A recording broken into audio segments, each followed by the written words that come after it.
Good evening and welcome to Tucker Carlson Tonight. As you have no doubt seen earlier today, Special Counsel Robert Mueller's investigation unveiled 13 separate indictments against Russian citizens who allegedly tried to meddle in the 2016 election. You're going to hear a massive amount of propaganda about those indictments and what they mean in coming days.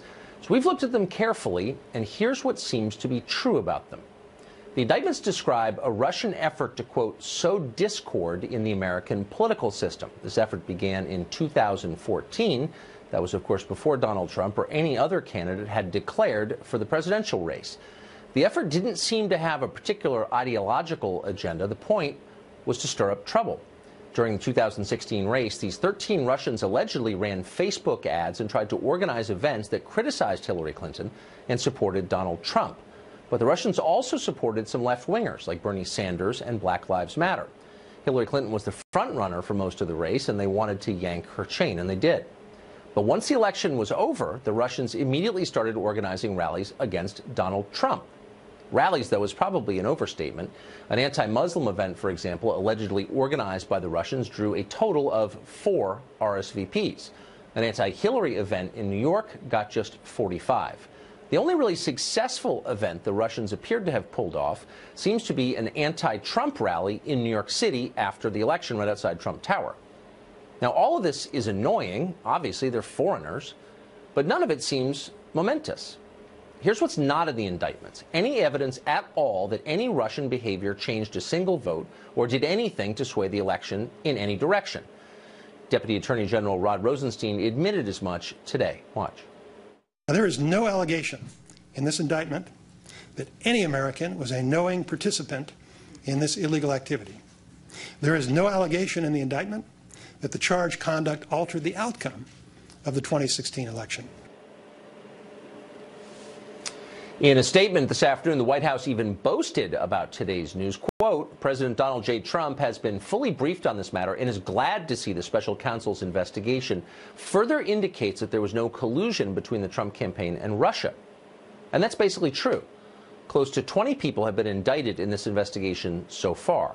Still not a single piece of evidence that the Trump campaign colluded with Putin. Collusion, you'll remember, was the reason we supposedly needed this multi-year, multi-million-dollar investigation in the first place, the one that has basically ground Washington to a halt and put your concerns on the back burner. And yet the evidence unearthed so far suggests precisely the opposite of collusion.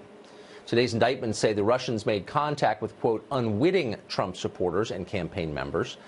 Now some journalists are scrambling to revise their previous claims. They're backing off collusion. Time columnist and NYU professor Ian Bremmer tweeted this today, a ludicrous claim, quote, nobody plausible ever said there was a case for collusion. Really? Democrats in Congress have been saying that out loud for more than a year, very often live on this show, so that's a lie. But at least we know what our federal agents have been doing recently, why they were too busy to stop school shootings. They've been chasing down bad Facebook trolls. Today, the FBI admitted it was given explicit warning that Nicholas Cruz could be planning a massacre, but they never even followed up on that. If only someone had told them Cruz was talking to Vladimir Putin, they would have been on it, presumably. George Washington University law professor Jonathan Turley joins us tonight. Professor, Facebook trolls? I mean, I'm not for that, but I'm a little disappointed that that appears to be the sum total of this. Yeah, it is amazing, isn't it? I mean, you wonder whether Putin is back in Moscow watching the Women's March and saying, well, those 12 guys really did a lot. I mean, you didn't really have to send these guys to the United States to divide us politically. That was sort of a pre-existing condition. What's also amazing is how gratuitous this is. You know, that after the election, they start throwing protests on opposing sides. And it's just striking how little really could have been accomplished by this. But at the end of the day, the most interesting thing about this indictment is one adjective: unwitting. You know, after a year, after all these plea agreements, after all these interviews, they really don't have any evidence of anyone knowingly engaging with Russians, not even mentioning the Trump Tower meeting where they knew they were Russians. So there doesn't seem to be any there after a year. So we're getting close to 20 indictments so far, and none of them speak directly to the underlying charges. I mean, their perjury, their money laundering, their failure to register as a foreign agent. I mean, I'm not saying they're insignificant, but they're skirting the edge of insignificant. Are we going to get actual charges against anybody, would you say? Well, that is what's also striking about this. The charges themselves are actually quite conventional. Things like identity theft, which is very common with Russian sources, hacking. What isn't conventional, obviously, is the context. This is one of the largest indictments for trying to interfere with an election. It's just that the evidence of any success in that seems quite minimal. I mean, people have criticized Rod Rosenstein for saying there was no evidence of this impacting the election, but I think that what he was saying was this: we haven't really found anything quite significant in these activities. Now, having said that, we should be concerned about the hacking that went on. I think that was the most significant act. Yes. I should say that we're watching the president and his wife in Fort Lauderdale, Broward County, Florida. They're down there in the aftermath, obviously, of the school shooting 2 days ago with police. If I could just wrap this up, Professor, is this kind of what we're going to see? I mean, and by the way, I'm not downplaying. It's offensive that foreign countries attempt to influence our elections. They influence our policy all the time. They're doing it now. I hate all of it. But do you think that we're going to get to a point where it becomes, we sort of give up looking for evidence of collusion between the campaign and the government? Well, it would seem odd for this to go on much longer if they don't have any evidence they can cite in any of these indictments. This is just the last indictment. Right. So I think we'll all be looking to see whether he's going to bring some closure. Okay. Professor, we're going to go to the president now. Thank you very much for that. What a job you've done. And the doctors did a great job over the a combination which is incredible, and I hope you're getting the credit for it, because believe me, you deserve it. The job you've done is unparalleled. I'm giving them all raises. Give them a raise. Get everybody. Mr. President, these are the leaders. They led SWAT teams, they led staging areas, they led command posts. These are the leaders who led the first responders for police and fire, our deputies who were able to do the amazing things we did in Broward County. So these men and women we're so appreciative and honored that you and the First Lady would come down and spend time in Broward County and let us know what in these years. So thank you. Well, thank you very much, Stan. You did fantastic. And I know Broward very well. I've been here many times. I don't live very far away. I'm right up the road. We actually drove down. We landed over at Palm Beach International. We drove down.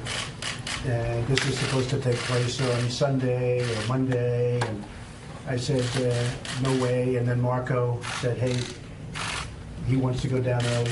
We didn't want to wait. We didn't want to wait. Maybe we could ask you each to say your name and a little bit about what you do. You have a lot of folks here. I'd like to get the world to see the great job that you've done. So the governor of Florida, we all know, Rick Scott has done a fantastic job. Fantastic governor. Truly a state that's doing well. We know that, right? Yep. So I just want to thank job. you'd like to say something. First off, I want to thank you for coming down. As soon as it happened, Kristen Nielsen called me and made sure that there's any federal resources. Of course, the president and his wife in Broward County, Florida, in the aftermath of that horrifying shooting. Well, it's a short time ago we spoke with the White House Principal Deputy Press Secretary Raj Shah. Here's the conversation. Raj Shah joins us tonight from the White House. So, Raj, these indictments say that Russian interference began in 2014. Do you see these 13 indictments as vindication for you? We absolutely do. Really, there's three main points that we see from these indictments. One, as you mentioned, this plot started in 2014, before the president jumped into the race. What we also saw is that they proved that there's no collusion. The biggest point that the president's been making since before this investigation even began. The last point that this investigation, or rather these indictments, make clear is that all these efforts were about sowing confusion in the electoral process and undermining the next president, not about supporting one candidate over the other. And so really, when you see these efforts by Democrats, they're pushing this collusion conspiracy. What they're really doing is doing the dirty work for the Russians for them. The media and the Democrats making false claims are really pushing what the Russians want them to push. I think that's true. Also, paradoxically, it looks like Robert Mueller, who has been seen as an enemy of the White House, is helping the White House's case tonight. I think that's right. We've always been cooperative with the special counsel's investigation. While the president has said that it's a hoax, that the charge of collusion is false, he would be the one to know. We've still been cooperative. We've still provided witnesses, documents, etc. And now it's helped uncover this elaborate plot, within many Russian individuals that had no cooperation, active cooperation with the Trump campaign. And it really shows that what Democrats have alleged, have charged, and frankly made really outlandish claims about is totally baseless. But it also sets a kind of interesting precedent because, as you well know, living in Washington, there's a lot of foreign interference into our politics. The Mexican government, for example, has run voter registration drives at American consulates. That seems like an obvious effort to influence election outcomes. Do you think there are going to be indictments there? Well, I'm not a lawyer, and I wouldn't pledge to know exactly what statutes, may or may not have been violated by other efforts. I would say that the only plot of actual active collusion between a 2016 campaign and a foreign government was Hillary Clinton's government when it was operating out of the Ukrainian embassy in collusion with the DNC and trying to drop opposition research on Donald Trump and on members of the president's campaign. So, there are examples of foreign influence in campaigns, and there is an example of collusion in the last campaign. It just has nothing to do with this president and his campaign. So, but would you concede that we're spending a lot of time examining, and I don't think it's bad, but Russian influence on our country, our society, our politics? Do you think this is going to kick off a new era where we take a close look at the influence of a lot of other countries on our politics? And if not, why not? Well, I think, the issue of foreign influence in American elections is a serious one. It's a real one. You just mentioned one example. I'm sure there are many others. Look, I think we want, of course, we want to ensure that there's integrity in our election process, that individuals who are voting, for example, are all registered citizens. That's an issue the president has raised. And he initiated a commission last year through an executive order to look at the integrity of our election process. We hope that this is just one step in that overall effort to make sure that our elections are clean and fair and influenced by Americans first and foremost. Raj Shah from the White House, thank you very much. Thank you. Carter Page advised the Trump campaign and was later monitored by the federal government, who treated him like a spy. He joins us tonight. Carter, thanks for coming on. Thanks for having me, Tucker. So just to get this out of the way at the outset, did you help any of these indicted Russians set up fake Facebook pages or plan any of their sparsely attended rallies for them? The only Facebook shenanigans that were happening with state-sponsored media was Radio Free Europe. They published this fake news from the Dodgy dossier in September 2016, and that was rebroadcasted by a sponsored media outlet, Radio Free Europe, which is sponsored by Broadcasting Board of Governors out of Washington. So that's the closest I ever had with any sort of government-sponsored news outlet. So no. So you're an Annapolis graduate. You were a naval intelligence officer for 5 years. Presumably that marks you as a patriotic American. Did you ever imagine that your government would be spying on you at any point? Well, I mean, I had some warnings about that back in starting in the summer of 2016 and into September. And actually, when I sent my letter to Director Comey on September 25th, 2016, I immediately called this out as a witch hunt. And so I had some advance warning about that. And I also warned him about, and I said, instead of allowing the staff of the FBI to focus limited resources on real threats, these desperate and unfounded calls for my investigation as a private citizen are a true disgrace. And unfortunately, as we saw this week down in Florida, that prediction turned out to be absolutely correct. So instead of focusing on some... Now, one of the reasons they were able to get a FISA warrant to break into your life and spy on you is because of the Steele dossier, which we reread last week, because why not? And in it, I'd forgotten that there was the allegation that you received a percentage of a Russian company, shares in that company, which would be worth about $11 billion. And so I guess the obvious question is, did you ever get $11 billion from the Russians for spying on the United States, for betraying your country? I'm still waiting for that, Tucker. And actually, it's funny. The company that did end up acquiring those shares is Glencore. Yes. And that was founded by Mark Rich, who was pardoned by, in the last days of the Clinton administration. So they on the they last know day, quite a I bit. think, Yeah, yes. yeah.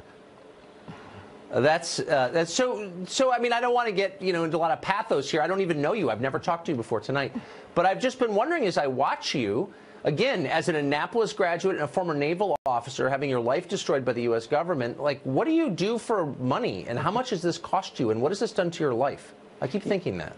Tucker, the last major intelligence failure by the U.S. intelligence community led to deaths of thousands of U.S. military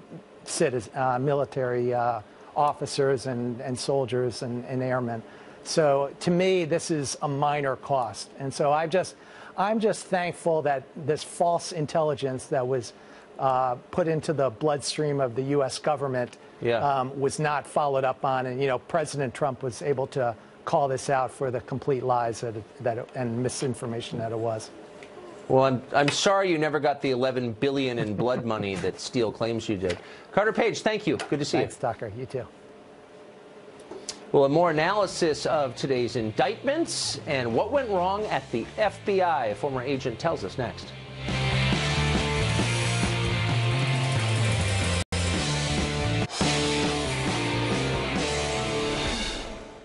In a wave of indictments today, Robert Mueller's special investigation has exposed meddling in American politics, but none of the electoral collusion that supposedly justified the special counsel that has taken over all of our lives.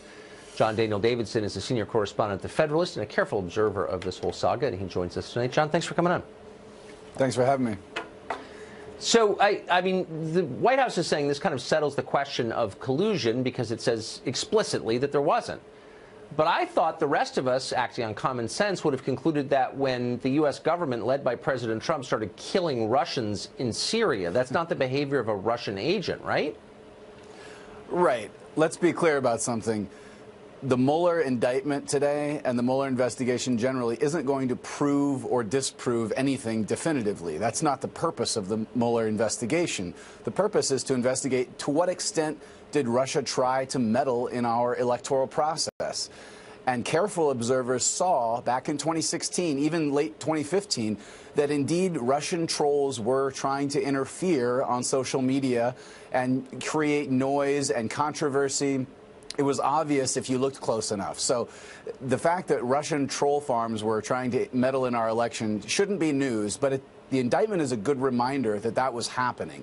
I just think we have to be careful. The Mueller investigation isn't going to prove or disprove anything about whether or not someone in Trump's campaign here's my perspective. Look, I'm not surprised the Russians did all. They've been doing bad. They've been doing this for 100 years.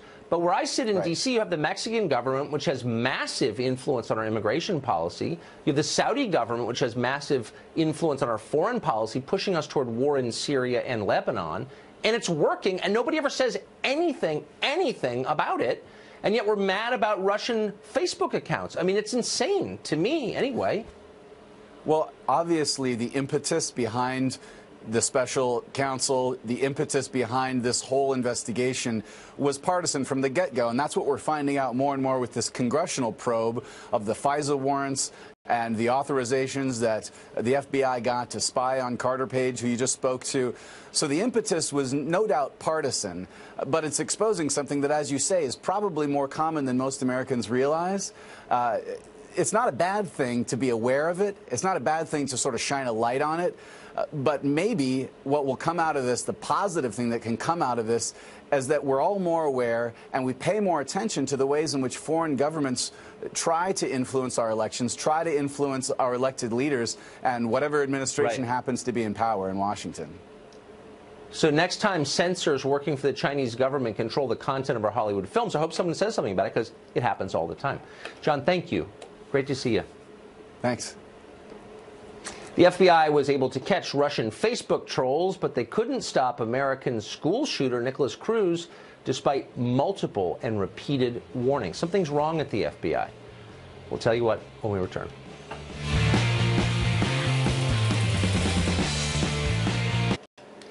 The FBI conceded today that it completely missed a number of opportunities to stop the Parkland, Florida school shooter Nicholas Cruz. These weren't just minor hints or oblique clues. These were blaring warnings. The Bureau was warned last month about Cruz's erratic behavior, about his owning a lot of guns and his desire to kill people, but they did nothing. They didn't follow up. That's in addition to a failure to catch Cruz after receiving a tip in September. But as many have pointed out recently, the FBI has bigger matters on its hands than protecting school children from murderers. Is it possible, ladies and gentlemen, that the FBI may not have the resources to deal with complaints like this? How many people at the FBI are still trying to prove that Trump colluded with Russia? Hillary Clinton and the Democrats have the FBI so occupied tracking down something that didn't happen. He joins us tonight. Tim, thanks for coming on. Thank you, Tucker. It seems like an awful lot of people knew that Cruz was a potential threat. I think local police went to his house 39 times in response to complaints. The FBI received a couple of pretty explicit tips about him and didn't follow up. All of us want to think the best of the FBI. What do you think happened here? Tucker, I still think the best of the FBI as an agency and as the premier law enforcement and investigative body in the world, but that doesn't mean there aren't fatal flaws within the system and the personnel that are there. They're all human beings make mistakes, and I'm hoping this was a mistake. I'm hoping this was a clerical error where somebody took a phone call, wrote out a lead, and then the lead somehow didn't get into the system and not sent down to the Miami division where it could have been acted on. I'm hoping that's what happened. Worst case is that a human being read this information, heard this information, was given it over the phone, and decided that they were the final arbiter and they didn't need to send it any further. And I'm really hoping that Director Wray, being a new director to the FBI in this a very, very bad period of turmoil for the FBI, will allow himself to do a very public examination of this problem and reveal it to the public so that the public can have confidence again. Unfortunately, the FBI has been overwhelmingly politicized in the last few years, as we've seen with McCabe and some of the other characters at headquarters acting as, you know, like Politburo members, not as investigative members of the FBI. Well, that's the way it looks. I agree. And I want to think the best of Director Wray as well. But then he comes out and issues this statement today in which he sort of lectures us by saying, you know, the men and women who work here really have the safety of Americans as their first priority. In other words, we have the best intentions. Not that I really care about their intentions. I care about what they do. But I don't even believe that, given the Strzok and Page text that we've all read. Why would he say something so obviously false? Well, I think he's probably reeling from what's happened not only today and what happened earlier this week with this horrific mass murder, but also with what's happened to the FBI and its reputation because of people like Strzok, Page, McCabe, and others. I mean, they clearly exhibited what were the least objective traits of any human being. And you know, I worked under Republican presidents and Democratic presidents as an FBI agent, and there were things that I found out about specifically the Clinton administration when I was working there, that I still to this day would not reveal publicly because it would be embarrassing to the office that I was working under as an FBI agent. Right. But these individuals see that it's their mission to be politically active in their job, and that's horrific. And so I'm hoping that, again, that this was a problem and an administrative problem, because what happens is you call the FBI, it's not a 911 system, some duty agent or a support person would answer the phone, try and route your phone call to the people that would be most appropriate to handle it, and that might be a very junior agent or a very,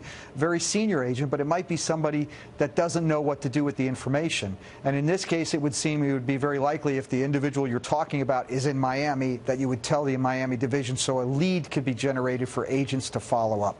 Obviously, that never happened, and lives were lost because of it. Well, they were busy tracking down those fake Russian Twitter accounts. Tim, thank you for that. I appreciate your experience view. Thank you, Tucker. Almost everybody apparently knew that Nicholas Cruz was disturbed. All of his neighbors knew. Several people reported him to the FBI. The FBI special agent in charge, Robert Lasky, says the Bureau simply failed to act somehow. Here's his explanation. The caller provided information about Nicholas Cruz and the potential of him becoming a school shooter. Under normal protocol, this information should have been provided to the Miami field office. The FBI has determined that protocol was not followed. The information was not provided to the Miami field office, and no further investigation was conducted at that time. We truly regret any additional pain that this has caused. Tammy Bruce is a radio show host, one of our favorites. She joins us tonight. Tammy, I don't think a lot of us, most of us anyway, ask much from the FBI. I mean, I don't want them, to fix my marriage or sort of make me happy or, combat fake Russian Twitter accounts. I do want them to pay attention to potential school shooters. This is a core mission. It ought to be of any law enforcement agency. How did this happen? This is what's so shocking to the American people. We first started out with this news, this horrific news, with a feeling that we were living in chaos, that there was no rhyme or reason, that for some reason, despite all of our efforts, these things still happen. But the fact of the matter is, Tucker, the citizenry did their job. They reported it. The students at the school recognized what he was turning into. The neighbors, even an elementary school student that went to elementary school with him, called him evil. The school actually managed to expel him, which is not easy to some degree. And yet, and then we have the YouTube blogger, and we have whoever this other individual was in January, turning him in. The universe did its job. The citizenry, the normals, did their job in recognizing him and stating it and vocalizing it. And when it got to the federal level, Tucker, they shrugged. It's not like they missed it. I hear this in describing that they missed it or it was a failed opportunity. They had the information. They didn't miss anything. There was a deliberate decision somewhere to not follow up. And even when we know when this fellow bought his gun, you don't need, when he was on social media using his real name, and we're not even law enforcement, but we know that, look, wouldn't you run the name through everybody who got a background check to purchase firearm, then you would have found him. You would at least, it would take whatever, 5 minutes to put the order in to run the background check. Right. These are the things that we know exist. We saw something, we said something. So here's the problem, Tucker, is when we're told that there's going to be more information, we should do more, we should have more laws, and none of it will matter if when we get to the federal level, everything collapses. So this is not only should Ray resign, but this is malfeasance that has contributed at least to the death of 17 people. We have to start looking criminally at these kinds of so-called failures and the impact they have. Yeah. I'd be happy if Ray just got on TV and started crying and self-flagellated a little bit and said, beg the forgiveness of the families of those perished 17 people. But that's a good idea too. Tammy, and then he can be fired. Yeah. And then we'll fire him. Thank you, Tammy Bruce. Thanks, Tucker. Good to see you. DACA is on the brink of expiring, maybe. The Senate has not been able to reach a deal on immigration. Should you care? That debate next.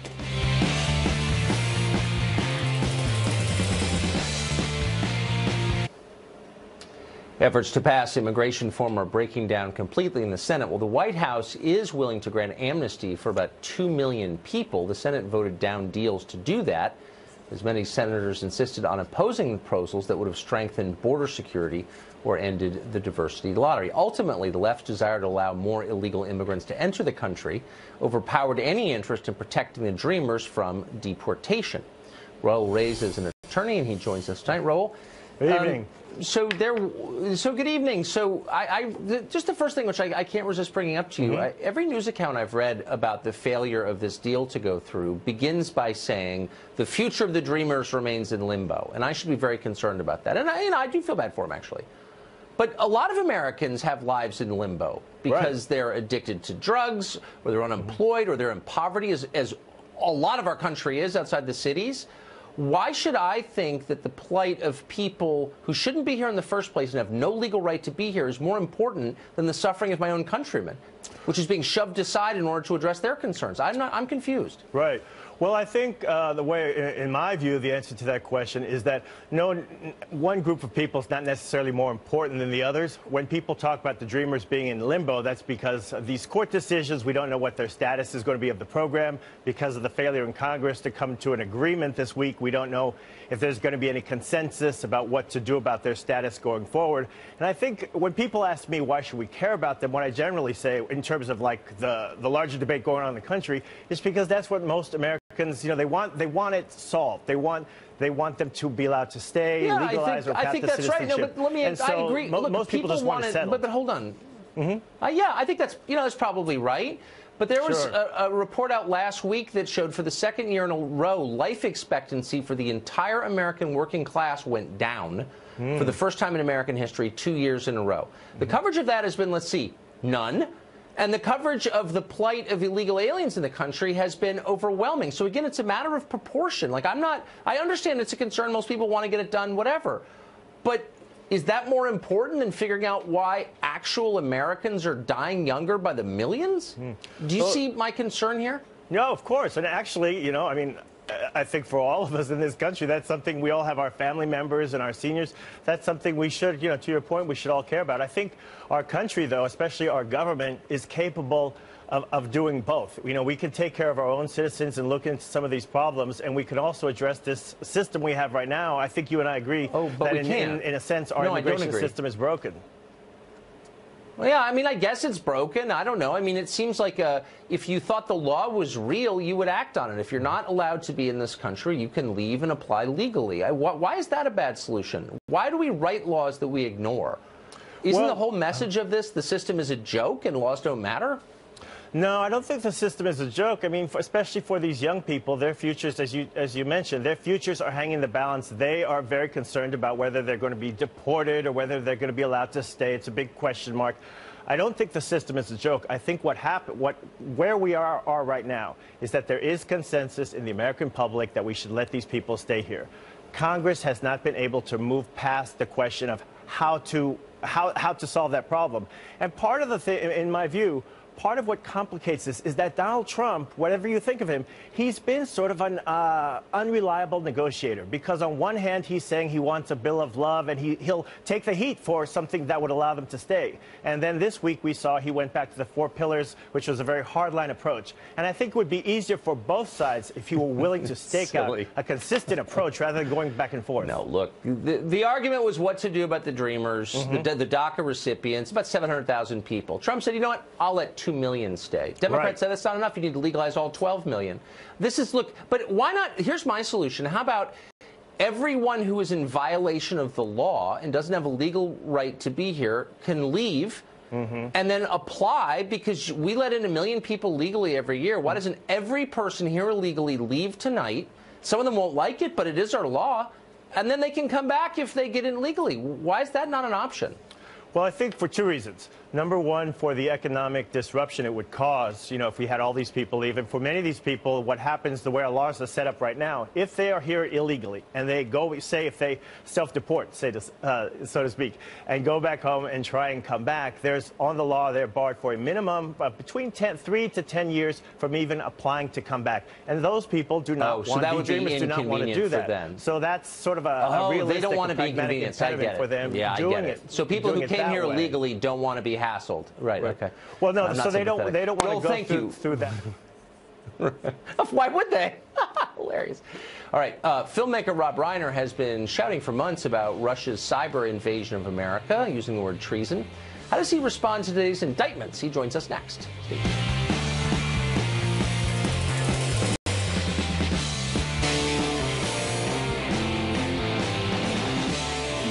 We have been attacked. We are at war. Imagine this movie script. A former KGB spy, angry at the collapse of his motherland, plots a course for revenge. Filmmaker Rob Reiner has spent months sounding the alarm about Russia. Last fall, he helped make that video, and of course, he is very excited about today's indictments. Today, he tweeted this, quote, "It's now crystal clear that Russia had a profound impact on the 2016 election. They have attacked us. They're continuing to attack us. If Trump is unwilling to acknowledge this and unwilling to protect us, the word treason is now center stage. Rob Reuner joins us tonight. Rob, good to see you. Hey, Tucker, how you doing? I'm doing great. I would think Good. that after reading this series of indictments, the one that say the Russians supported Trump, attacked Hillary, the Russians also supported Black Lives Matter and Bernie, the Russians also had an anti-Trump rally in front of Trump Tower, you'd be a little embarrassed by tweets like this and your hysteria generally, are you? No, you know, but here's the thing, Tucker. Everybody out there knows that you and I are on opposite sides of the political spectrum. I mean, that we all know that. So what I'm thinking right now is you and I together, because we're so far apart politically, we have an opportunity here to do a great service to the country. If all we have to do, and this is not about whether or not there's collusion or whether or not whatever the Russians did definitely or didn't affect the outcome of the election, all you and I have to do at this point is agree with what Rod Rosenstein said today. Do you agree with that or no?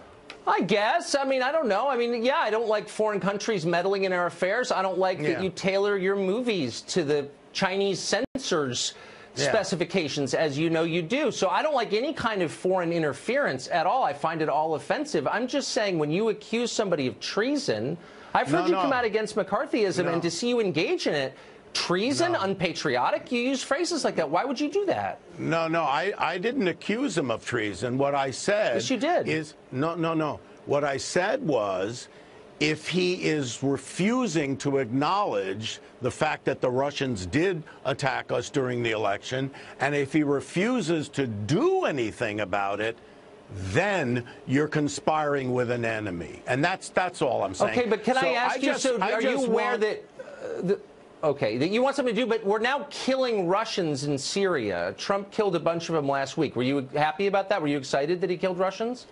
I'm not talking about, we're not talking about the Russians in Syria or what happened in Syria. We're talking about... No, but were you excited? He killed Russians in Syria. What did you think of that? I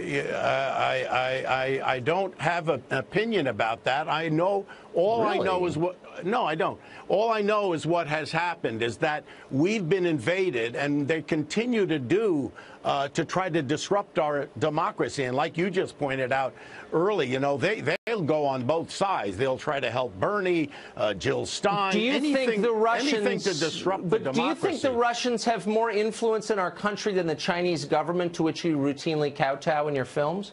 Do you honestly, you look at the camera and say the Russians have more effect, on American society than the Chinese government? Do you believe that? But wait a minute. Why did you say that I kowtow to them in my films? I don't know what that means. Because Hollywood films, as you know, would never have a flattering portrayal of the Dalai Lama, for example, because the Chinese government doesn't want it. American films are routinely censored, or they go along with the imperatives of the Chinese government censors. You know this. You live there. I mean, you're not going to deny that, I assume, because it's true. But you're saying that I censor myself for the Chinese. I don't do that. I don't know what else happens from everybody else. But all I'm saying, Tucker, well, I don't. But here's the thing, Tucker. All I'm saying is, if you and I can agree, all we have to do is agree that the Russians tried to meddle and disrupt our democracy. That's all we have to agree on. If we can't agree on that... I've thought that for years. I thought the Rosenbergs were guilty. You know what I mean? No, I'm serious. I think the Russians have done that for years. I think many countries do it.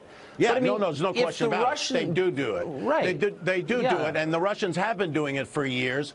The only difference between what they have done, which is they call active measures and disinformation campaigns, the only difference between what they've been doing for years and now is that it's on steroids because of the internet and because of social media. So it's a much more powerful effect of what they've been able to accomplish.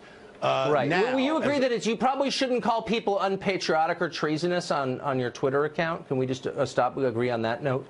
Well, I wouldn't say they're unpatriotic or treasonous unless they're not willing to protect our country against foreign enemy powers. That's all. And let's see. Maybe he will. Maybe he'll change his mind. Maybe he'll be a patriot in your mind. All right, we're out of time. Rob, thank you for doing that. I appreciate it. Okay. All right, Tucker.